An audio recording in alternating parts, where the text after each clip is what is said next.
and they look cheap, they feel cheap, and quite frankly, they are cheap. This laptop will be really a very elegant machine, and you might find it in the Museum of Modern Art, and it'll be a really handsome thing, really, I won't say bulletproof, but certainly rainproof and dustproof and subjected to a lot of abuse. Next slide. That's the machine in use. It also has, believe it or not, a camera on it. So the kids can do video conferencing with each other. They can take pictures. Images are really important to kids. And the sound, they just demonstrated some sound on this machine, is absolutely stunning. I couldn't believe the sound processing that this was doing. So this is every bit of an iPod in terms of its processing capability and its sound and its management of sound and picture. Next. There it is in ebook mode. I said you can use it in ebook mode. The thing I haven't yet said is that it can be used in the sunlight. It has what's called a dual mode display. This doesn't exist on any laptop known so far, where when you go out in the broad sunlight, the display changes its mode and reflects the sunlight instead of trying to shine through it. So this is very important because our constituents will be outdoors very often and very often in sunny places. When you go outside with your cell phone, you're covering it and trying to sort of see what your cell phone says, because in the broad sunlight, it almost disappears. Ours will do the exact opposite. In the broad sunlight, it'll just illuminate like a page of print. It'll be very, very bright. And you can't tell that from the pictures. And this is just to show that those are the rabbit ears and the connectivity. A lot of press says, get a serious computer, get a real computer. Trust me, this is a very serious and real computer. And I plan to use it and nothing else as soon as humanly possible. My last slide is just an illustration of the countries. It's the one that was there before. We've put in green the countries we think will be our launch countries. In red, it's where we have, or orange, it's where we have received a request, typically from the head of state. In some cases, it might be the Minister of Education.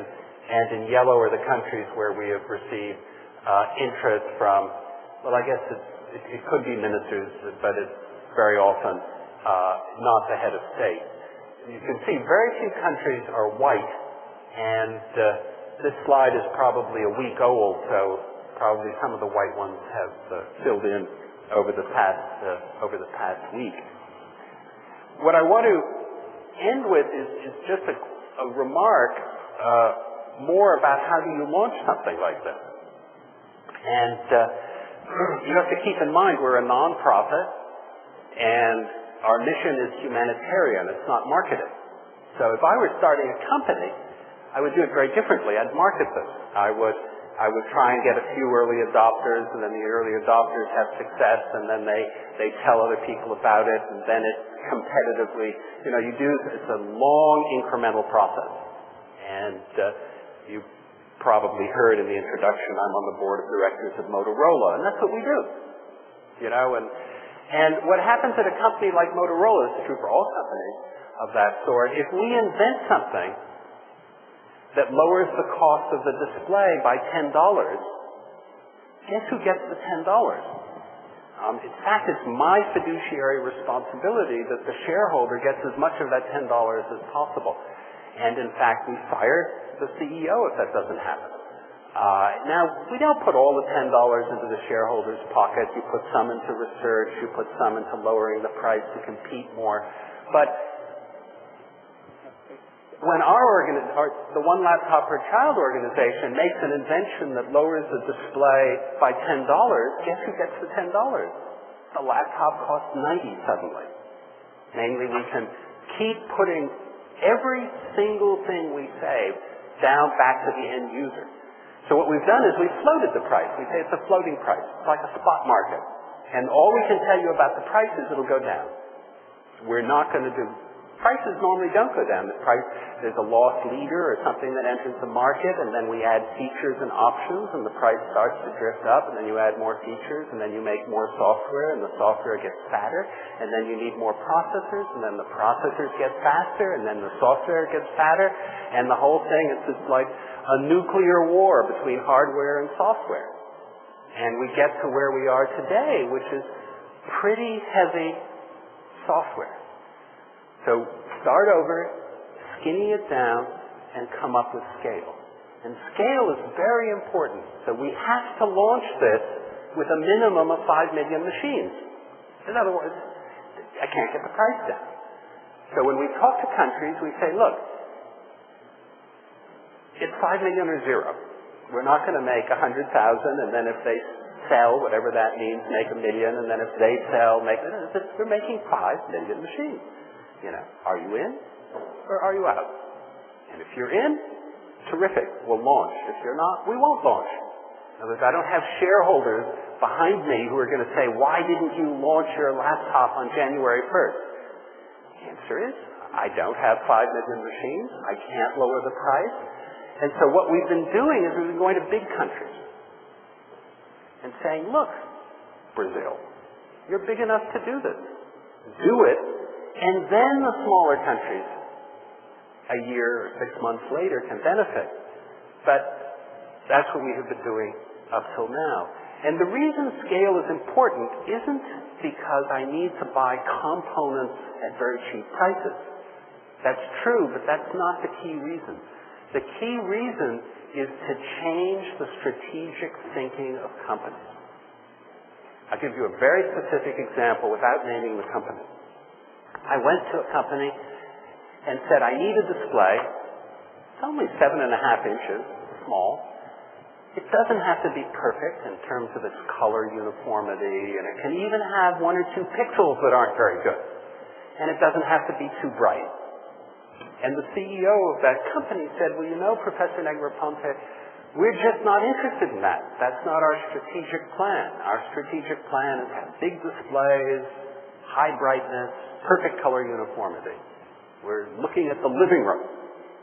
The American and European and Japanese living room is our market. And I said, well, that's too bad, because we need 100 million units a year. He says, well, you know, maybe we could be interested. You know? And so what happens is these numbers, just to put it in context, the worldwide production of laptops last year, total worldwide production, was 47 million. That was all, 47 million. So if we launch in year 2, 100 million machines, that's double the world production. So these numbers are more like cell phone numbers. Cell phones this year will hit around 900 million units, maybe 850 million units. China alone has 350 million cell phone users. So those are big numbers. Laptops are small numbers. So we live somewhere in between. So with that, I'll end, because there's a Q&A which will be moderated in a moment. But I want to say one last thing about poverty. The worst form of poverty is urban poverty, unquestionably. In fact, you could even argue that rural poverty isn't poverty at all. It's the lifestyle difference and so on. And yet, if you look at economic development globally, over the past 200 years, it is startling how it is perfectly synonymous with urbanization. Now, I don't want to go into a long lecture as to why we have slums and why urbanization is attractive, and sort of that's the world of atoms. But what you can do is you can imagine a switching of that tide, because one of the reasons people go to cities is for education and opportunity and health services, and if you can deliver some of that back out in the other direction, particularly in education, I think you'd have a very profound effect on economic development and social development in countries. So I will end with that remark and pass your moderating. Do you want me to sit or stand? I will sit. Okay. Thank you very much. Thank you. Thank you very much, Mr. Negroponte, for this very interesting and thought-provoking presentation to bring information and communication technologies to our children in the Americas and also in the world. I would like to now open the floor to questions both here and in our audience around the Americas. I know there is interest already. I was told by Antigua and Barbuda, the Minister of Information is gathering with the Chamber of Commerce and some authorities there, and they will pose a question pretty soon. I also received a question from Chile already, and I see Ambassador Alvarez already with his hand up. Please, Ambassador Alvarez, and we'll take a few questions from the field and also from the audience here. Mr. Negroponte, thank you so much for your presentation. A question: how do you teach teachers to teach thinking in developing countries through a medium that is absolutely foreign to them? Is one. And two, what can an organization such as the OAS do to participate in your project? Thank you.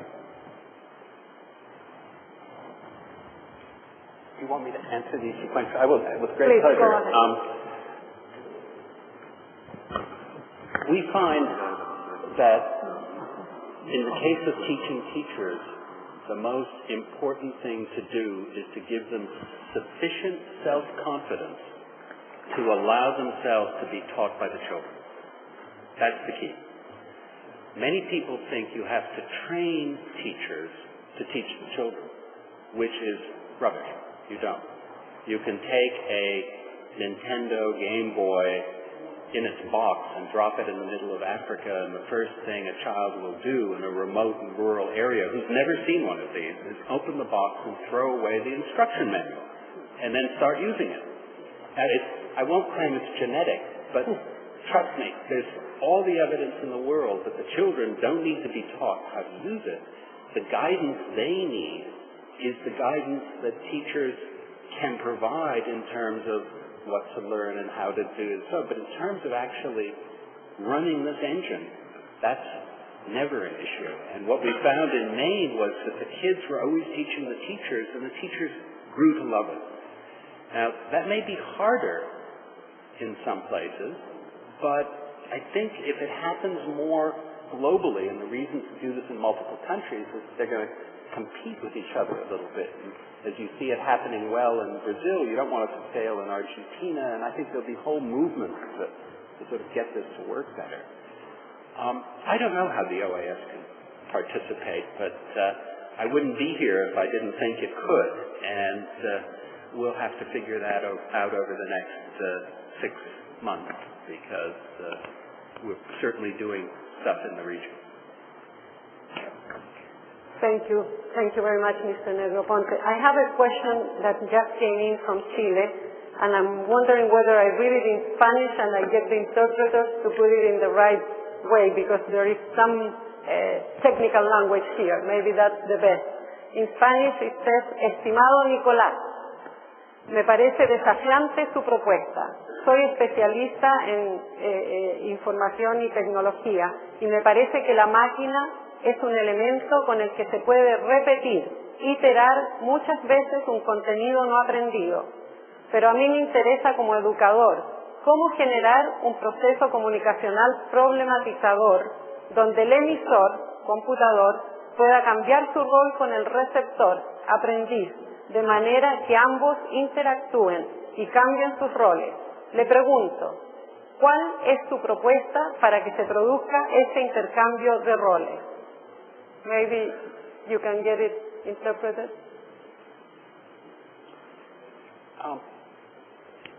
Please. Well, this question is similar to the previous one.